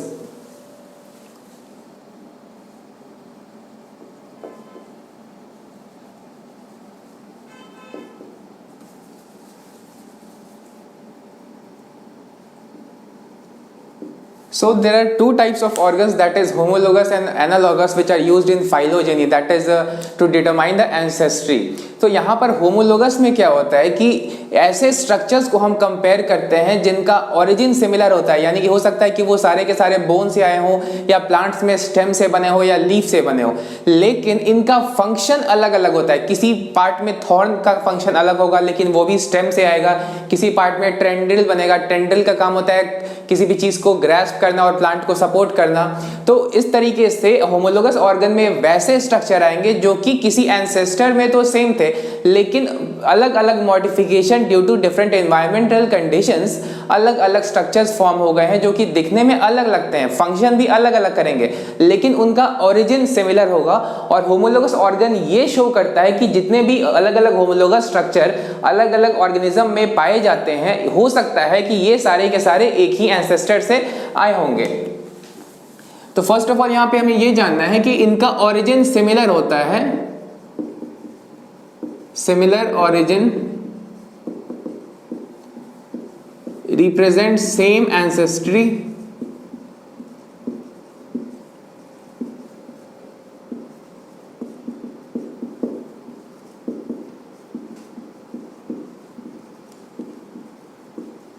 और जितने भी होमोलोगस स्ट्रक्चर होंगे इनका अपीयरेंस डिफरेंट होगा और इनका फंक्शन भी अलग अलग होगा। यानी कि दिखने में जो होमोलोगस ऑर्गन्स होंगे अलग अलग ऑर्गेनिज्म के, वो बिल्कुल अलग होंगे और उनके फंक्शन भी अलग होंगे, लेकिन उनका ओरिजिन सिमिलर होगा। यानी कि हो सकता है कि स्टेम से बने, लीफ से बने, बोन से बने, मसल से बने, किसी भी चीज से बन सकते हैं और एंसेस्ट्री सेम होगा। यानी कि जितने भी ऑर्गन्स का अगर हम ऑर्गेनिजम्स का ऑर्गन्स कंपेयर करते हैं और हमको वो होमोलोगस मिलता है, इसका मतलब होता है कि उन ऑर्गेनिजम्स का जो एंसेस्टर होगा वो सेम होगा। एग्जाम्पल के तौर पर हम लोग देख सकते हैं यहाँ पर thorns of bougainvillea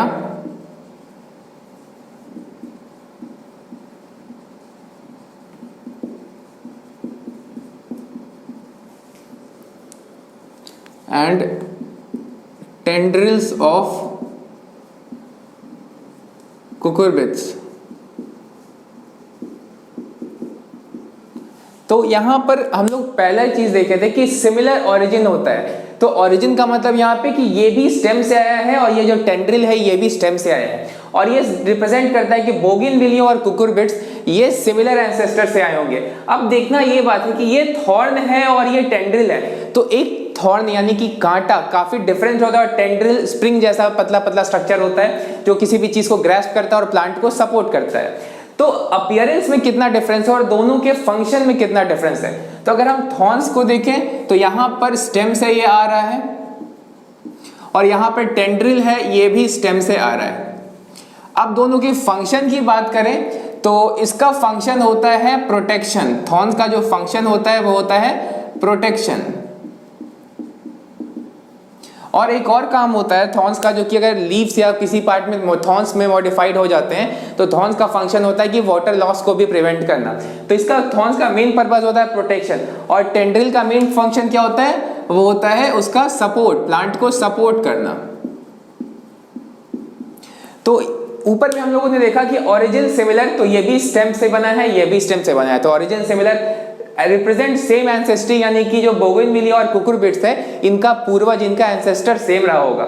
different appearance and function, तो अपीयरेंस में थॉर्न काफी हार्ड और लंबे से होते हैं और टेंड्रिल स्पाइरल होते हैं, तो अलग अलग अपीयरेंस हो गया। फंक्शन, इसका फंक्शन है प्रोटेक्शन, उसका फंक्शन है सपोर्ट। तो यही होता है होमोलोगस ऑर्गन, यानी कि similar origin, same ancestry, different appearance and function. इसके अलावा हम और भी होमोलोगस स्ट्रक्चर्स की बात कर सकते हैं, that is mouth parts of cockroaches,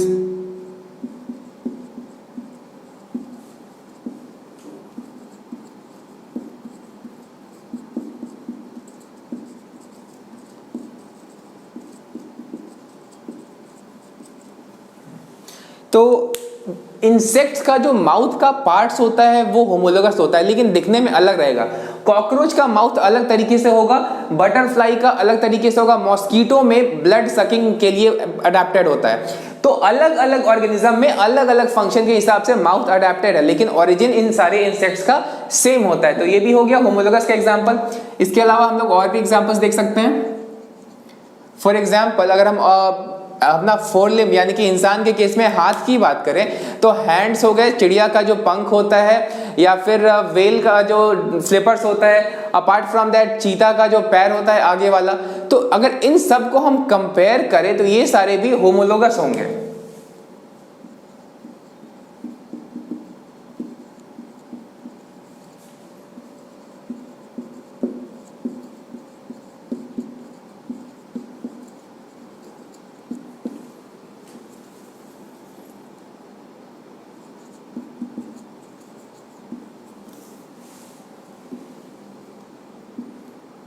तो इससे हम लोग देख सकते हैं कि इन सबों का फंक्शन और स्ट्रक्चर काफी दिखने में अलग होगा।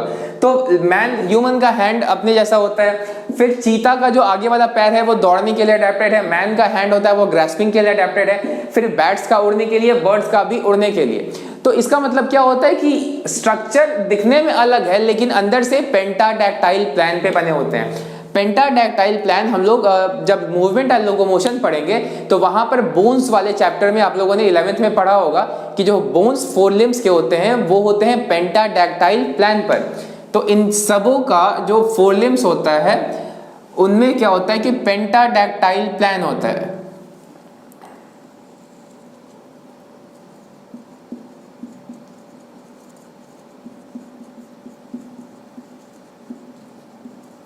पेंटाडैक्टाइल प्लान पे ये सारे बने होते हैं। इसके अलावा होमोलोगस का जस्ट ऑपोजिट होता है, दैट इज कॉल्ड एनालोगस।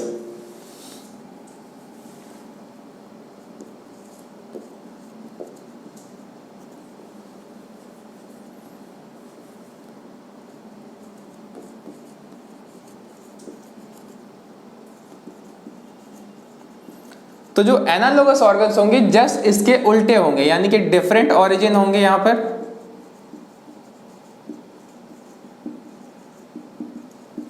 यहां पर डिफरेंट एंसेस्ट्री होगा,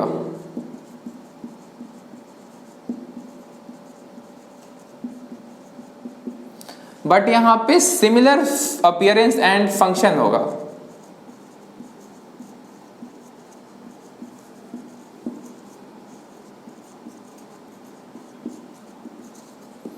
ऊपर से हम लोग कंपेयर कर सकते हैं, ये जस्ट ऑपोजिट है, ये डिफरेंट ओरिजिन है, यहां पर सेम एंसेस्ट्री, यहां पर डिफरेंट एंसेस्ट्री, लेकिन अपीयरेंस और फंक्शन इसका जस्ट ऑपोजिट है, यानी कि वहां डिफरेंट अपीयरेंस था, यहां सिमिलर अपीयरेंस और फंक्शन भी यहां पे सिमिलर है। तो इसका मतलब ये है कि यहां पे अलग अलग टाइप के ऑर्गेनिजम्स में सेम जैसा स्ट्रक्चर डेवलप हो जाता है। फॉर एग्जाम्पल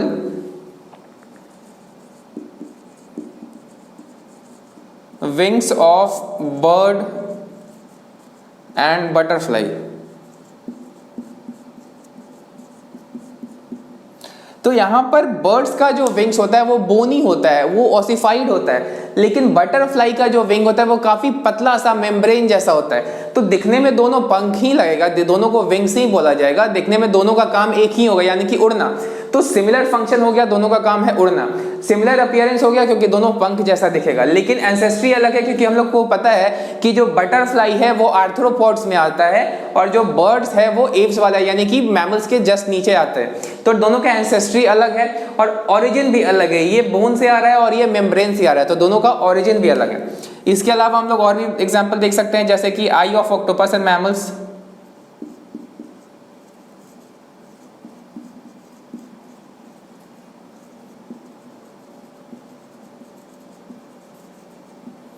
ये भी एक तरह का एनालोगस होता है। अपार्ट फ्रॉम दैट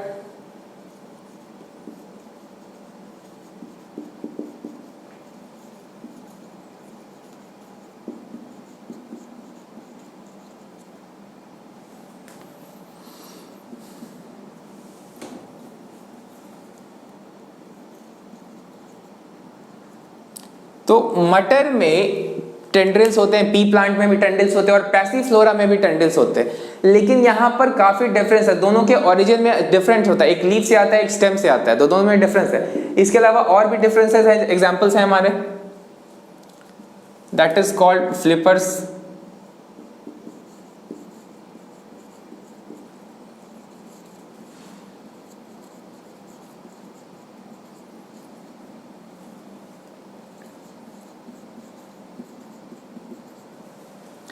इसके अलावा एक और एग्जाम्पल है,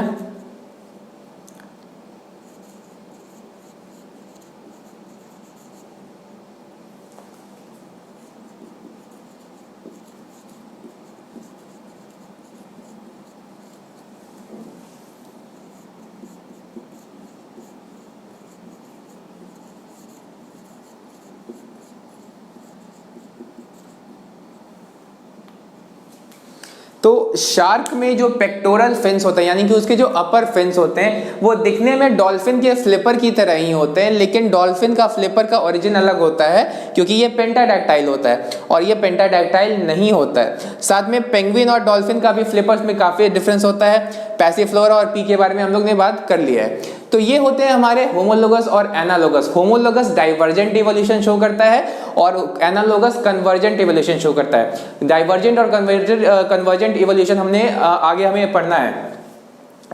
इनमें जो मोस्ट इंपॉर्टेंट पार्ट है वो है एग्जाम्पल। नीट के पॉइंट ऑफ व्यू से कई बार इन्हीं एग्जाम्पल से क्वेश्चन रिपीट हो चुका है। स्पेशली ये जो प्लांट पार्ट है हमारा thorns of bougainvillea and tendrils of cucurbits, इससे कई बार क्वेश्चंस आ चुके हैं। Apart from that eye of octopus और आई ऑफ मैमल से कई बार क्वेश्चंस आ चुके हैं। तो इस पार्ट में जो मेन इंपॉर्टेंट पार्ट है कि वो होमोलोगस ऑर्गन जो होता है उसका प्रॉपर्टीज एंड जो एक दो एग्जांपल्स है ये सारे। तो these are the most important section of this homologous and analogous organ. Now we'll study about embryological differences.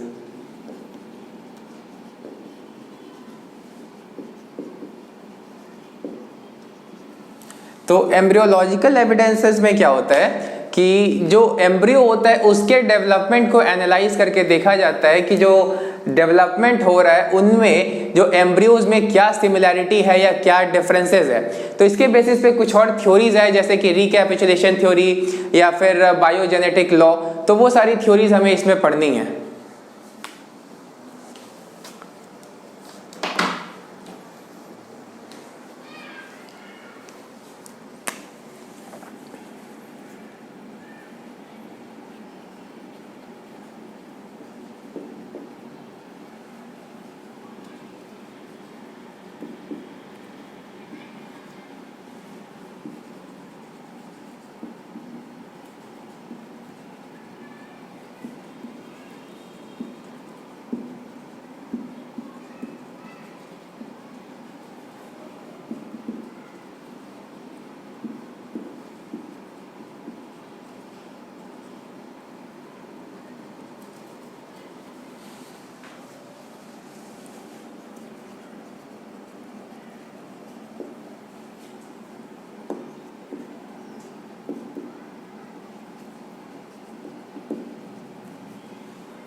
तो first of all embryological evidences की बात कर रहे हैं हम।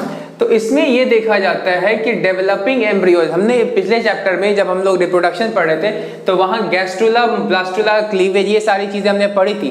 तो मल्टी सेलुलर ऑर्गेनिजम्स में सारे के एम्ब्रियो में ये प्रोसेसेस सेम है। तो इससे क्या पता चलता है कि ये सभी एक ही ऑर्गेनिज्म से आए होंगे।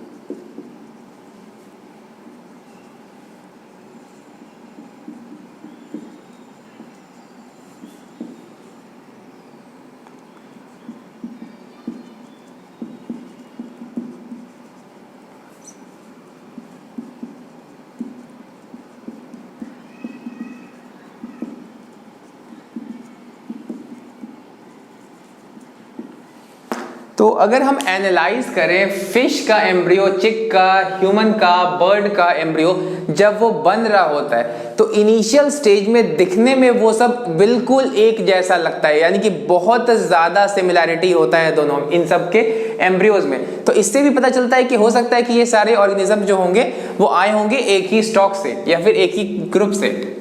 इसके अलावा हम लोग बात करते हैं रिकैपिचुलेशन थ्योरी।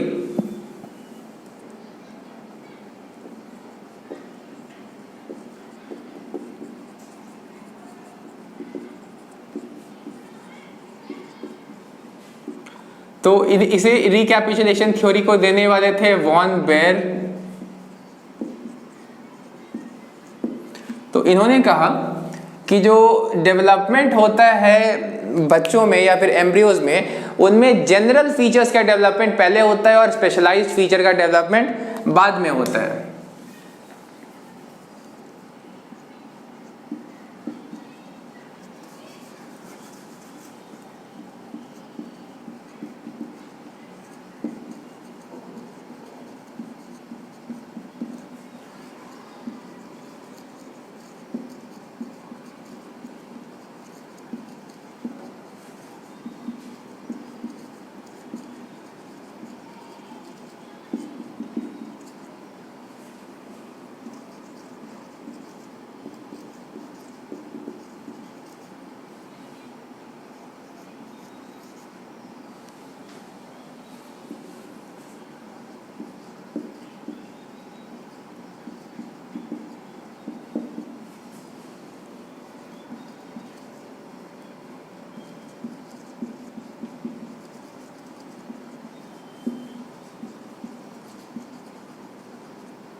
तो ये वॉन बेयर ने जो थ्योरी कहा, रिकैपिचुलेशन थ्योरी, उसमें ये दिया कि जब एम्ब्रियो बन रहा होता है तो एम्ब्रियो में जनरल फीचर जो कि लगभग सारे वर्टिब्रेट्स में होते हैं, जैसे brain, spinal cord, heart, bone, ये सारी चीजें पहले बनेंगी, और स्पेशलाइज्ड फीचर जो एक ग्रुप को दूसरे ग्रुप से अलग करता है, यानी कि आप अगर बॉडी पे हेयर है तो देख के बता सकते हो कि वो मैमल होगा, अगर फेदर है तो देख के बता सकते हो कि बर्ड होगा।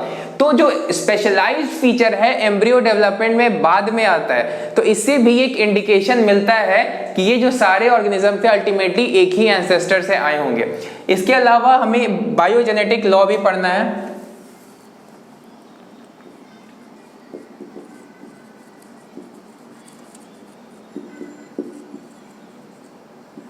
तो ये दिया था अर्नस्ट हैकेल ने।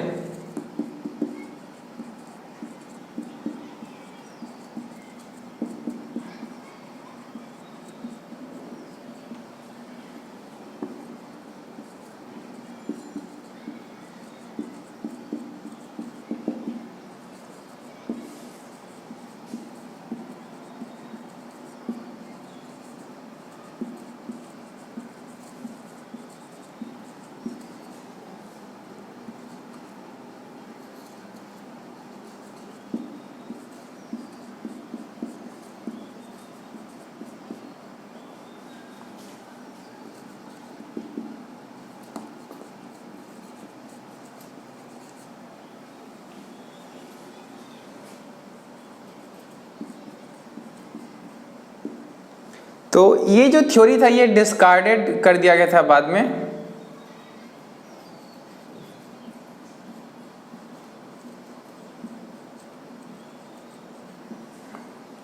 तो इन्होंने बोला कि जो हमारा एम्ब्रियो डेवलप हो रहा है किसी भी ऑर्गेनिज्म का, और वो जब आगे चल के डेवलप करेगा एडल्ट ऑर्गेनिज्म में, तो उसका जो डेवलपमेंट है दैट इज कॉल्ड ऑन्टोजेनी, और जो पूरा फाइलोजेनी होता है यानी कि ऑर्गेनिज्म का जो एंसेस्ट्री है उस चीज को वो रिपीट करता है। यानी कि जो हमारा एम्ब्रियो होता है जैसे ह्यूमंस के केस में, वो जब बन रहा होता है तो उसके अंदर गिल स्लिट्स होते हैं या फिर कुछ ऐसे स्ट्रक्चर होते हैं जो कि सिर्फ फिशेस में होते हैं। उसी तरह टैडपोल जो कि फ्रॉग का बच्चा होता है उसको टैडपोल कहते हैं, उसमें गिल्स होते हैं, उसमें जो फिन्स होते हैं, उसमें जो पतला सा टेल जैसा स्ट्रक्चर होता है, तो वो उसको स्विम करने में हेल्प करता है। तो इनका ये कहना था कि ऑन्टोजेनी रिपीट्स फाइलोजेनी, यानी कि जो डेवलपमेंट ऑफ एन ऑर्गेनिज्म है वो अपने पूर्वजों के डेवलपमेंट को रिपीट करता है अपने लाइफ के कोर्स में।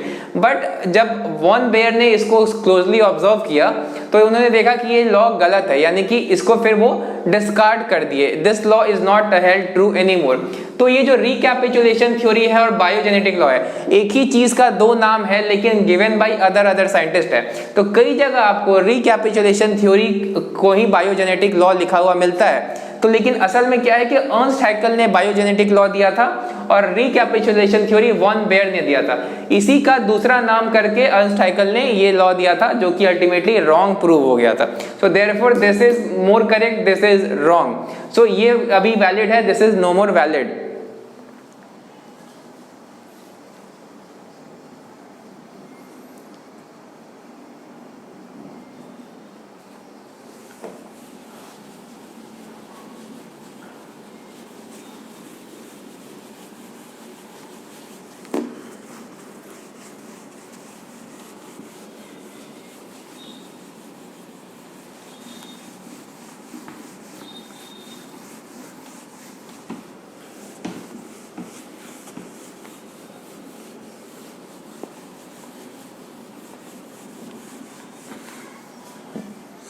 अब हम लोग लास्ट टाइप का एविडेंस देखेंगे इवोल्यूशन के मामले में, वो है अडैप्टिव रेडिएशन।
तो अडेप्टिव रेडिएशन का दूसरा नाम है डाइवर्जेंट इवोल्यूशन। ये कहता है कि जब एक एंसेस्ट्रल स्टॉक होता है उससे अलग अलग टाइप के स्पीशीज बन सकते हैं अगर उसके अलग अलग कैटेगरीज का इन्वायरमेंटल कंडीशंस अलग है, उनका ईटिंग हैबिट्स अलग है, तो उसमें जो मॉडिफिकेशंस होंगे उससे नई स्पीशीज बन जाएंगी, या फिर पुराने जो ऑर्गेनिजम्स थे उनके जो ऑफस्प्रिंग्स आएंगे धीरे धीरे कुछ जनरेशंस के बाद उनमें न्यू फीचर्स आ जाएंगे। तो कई बार ये नई स्पीशीज को भी जन्म देता है, अदरवाइज उनमें डिफरेंट स्पेशलाइज्ड फीचर्स होते हैं। एग्जाम्पल क्या है, डार्विन्स फिंचेस। तो डार्विन जब गए थे Galapagos island, Galapagos island south America से, जो वेस्टर्न कोस्ट है साउथ अमेरिका का, वहां से 900 किलोमीटर अगर हम वेस्ट जाते हैं तो वो आता है गैलापागोस आइलैंड। तो गैलापागोस आइलैंड पैसिफिक ओशियन में आता है। तो वो आइलैंड पे डार्विन ने जब विजिट किया था, एक शिप था ब्रिटेन का HMS बीगल, उससे उन्होंने विजिट किया था। तो उन्होंने देखा कि वहां पे बहुत तरह के अलग अलग बीक्स वाले चिड़िया थे। तो वो देखे कि जो सारी चिड़िया थी उनका जो एंसेस्ट्रल स्टॉक था वो सेम रहा होगा, उन्होंने ये ऑब्जर्व किया। और उसके बाद उन्हें लगा कि ये जो जितने भी बर्ड्स थे वहां पे, उनको बाद में डार्विन फिंचेस का नाम दिया गया। तो उन बर्ड्स में बीक्स में मॉडिफिकेशन था, यानी कि कुछ इंसेक्टिवोरस थे, कुछ ट्रीज पे रहने वाले आर्बोरियल टाइप के थे, कुछ वेजिटेरियन थे, कुछ सीड ईटिंग थे, कुछ और बाकी टाइप के ओमनीवोरस डाइट के हिसाब से उनका बीक्स चेंज हो गया था। लाइकवाइज ऑस्ट्रेलिया में मार्सुपियल्स में भी अडेप्टिव रेडिएशन हुआ है। तो इसमें भी एक एंसेस्ट्रल स्टॉक था, उसमें थोड़ा थोड़ा मॉडिफिकेशन से अलग अलग स्पीशीज आ गए हैं। अडेप्टिव रेडिएशन का ही ऑपोजिट होता है, that is called convergent evolution.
तो इसके अलावा इसी का जस्ट ऑपोजिट है अडेप्टिव कन्वर्जेंस।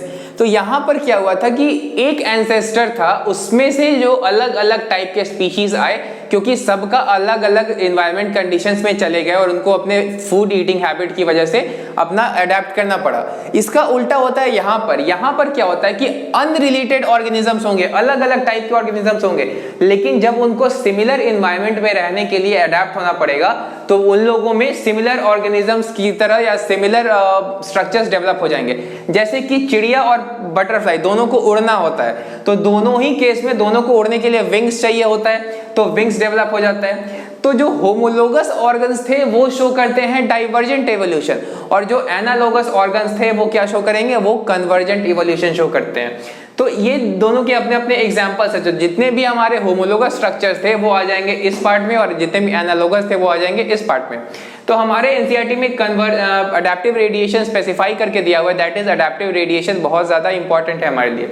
फिर उसके बाद जो हमारे कन्वर्जेंस इवोल्यूशन वाले हैं, यानी कि ऑस्ट्रेलिया में बहुत सारे ऐसे मार्सुपियल्स हैं और जो नॉर्मल मैमल्स होते हैं उनमें कन्वर्जेंस इवोल्यूशन शो हुआ है। दूसरा एग्जांपल है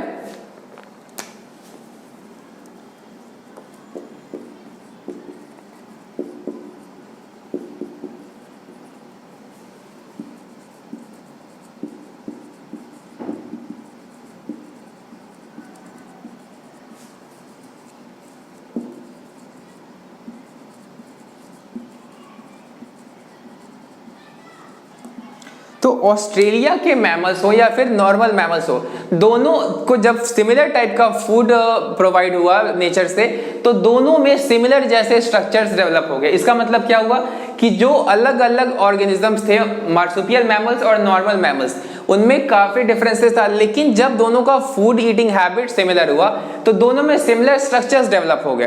तो इसीलिए ये दोनों भी आपस में क्या शो करते हैं, कन्वर्जेंट इवोल्यूशन शो करते हैं, या इसी को हम लोग अडैप्टिव कन्वर्जेंस भी बोलते हैं। लेकिन अगर सिर्फ हम ऑस्ट्रेलियन मार्सुपियल्स की बात करें तो वो शो करते हैं डाइवर्जेंट इवोल्यूशन, क्योंकि इन ऑस्ट्रेलियन मार्सुपियल्स के एंसेस्टर सेम थे और उसी एंसेस्टर से बाकी मार्सुपियल्स डेवलप हुए।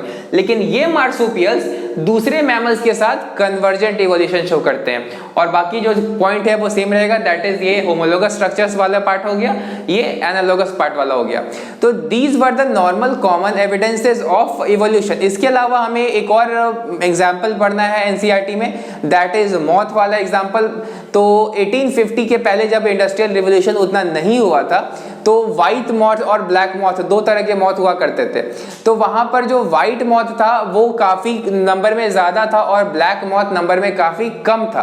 ऐसा क्यों? क्योंकि जो बैकग्राउंड होता है, तो बैकग्राउंड अगर लाइट कलर का है तो उस पर व्हाइट इजीली दिख जाएगा, तो बर्ड्स ना डार्क मॉथ को ज्यादा खाती थी और व्हाइट वाला काफी बच जाता था। लेकिन इंडस्ट्रियल रिवोल्यूशन के बाद कोयला का यूज बहुत ज्यादा हुआ, कोल बर्निंग बहुत हुआ, तो कोल बर्निंग की वजह से जो स्मोक और डस्ट निकलता है और सूट निकलता है वो बैकग्राउंड को डार्क कर दिया। तो बैकग्राउंड को जब वो डार्क कर दिया तो डार्क बैकग्राउंड पे ब्लैक जो मॉथ था वो दिख नहीं पाता था, तो उस केस में चिड़िया व्हाइट मॉथ को ज्यादा खाई। तो इंडस्ट्रियल रिवोल्यूशन के पहले व्हाइट मॉथ का नंबर कहीं ज्यादा था as compared to black moth, लेकिन इंडस्ट्रियल रिवोल्यूशन के बाद व्हाइट मॉथ का नंबर काफी कम हो गया as compared to black moth, क्योंकि इंडस्ट्रियल रिवोल्यूशन के पहले व्हाइट मॉथ को देखना व्हाइट बैकग्राउंड पे मुश्किल था, इंडस्ट्रियल रिवोल्यूशन के बाद ब्लैक मॉथ को देखना ब्लैक बैकग्राउंड पे या डार्क बैकग्राउंड पे मुश्किल हो गया। तो वो भी एक तरह का माइक्रो एवोल्यूशन की बात कर रहा है, तो वो एक एग्जांपल है जो कि आप सब समझ सकते हो। These were the main common points of evidences of evolution. इसके बाद हमें पढ़ना है कि इवोल्यूशन की थ्योरी, कौन कौन साइंटिस्टों ने इवोल्यूशन की कौन सी थ्योरी दी है।